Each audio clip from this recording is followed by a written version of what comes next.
আমচুৰ কেন্দ্ৰীয় সমিতিৰ মুখ্য উপদেষ্টাকে আদি কৰি আমচুৰ সমূহ কেন্দ্ৰীয় সমিতিৰ বিষয়ববীয়া, বিলাসীপুৰা জিলা সমিতিৰ সমূহ বিষয়ববীয়া, বিভিন্ন জিলাৰ পৰা অহা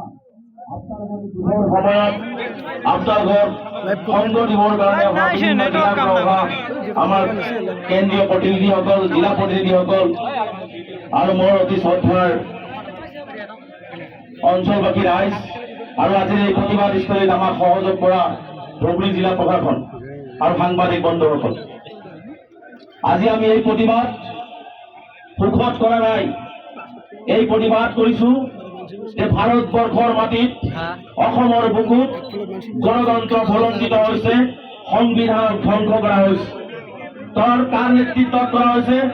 ৰাইজে নিৰ্বাচন কৰি দিয়া, ভাৰতীয় সংবিধানৰ শপত খোৱা অসমৰ মুখ্যমন্ত্ৰী হিমন্ত বিশ্ব শৰ্মা ডাঙৰীয়াৰ নেতৃত্বত অসমত গণতন্ত্ৰক কবৰ দিয়া হৈছে, সংবিধানক ধূলিসাৎ কৰি দিয়া হৈছে। এইটো আমি কোনো পদ্ধতিতেই নামানো। গণতন্ত্ৰ আমি ৰক্ষা কৰিবই লাগিব, সংবিধান আমি মানি চলিবই লাগিব।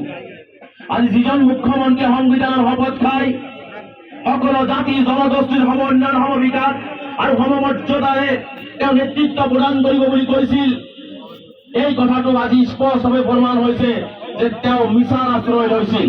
আৰু যিজন মানুহে সংবিধানৰ শপত খাই মিছাৰ আশ্ৰয় ল'ব পাৰে, বিশ্বৰ বুকুত ইয়াতকৈ মিছলীয়া মুখ্যমন্ত্ৰী, ৰাজনৈতিক নেতা বিশ্বৰ বুকুত নাই, বিশ্বৰ বুকুত নাই। মই এটা কথা স্পষ্ট কৰি দিব বিচাৰিছো,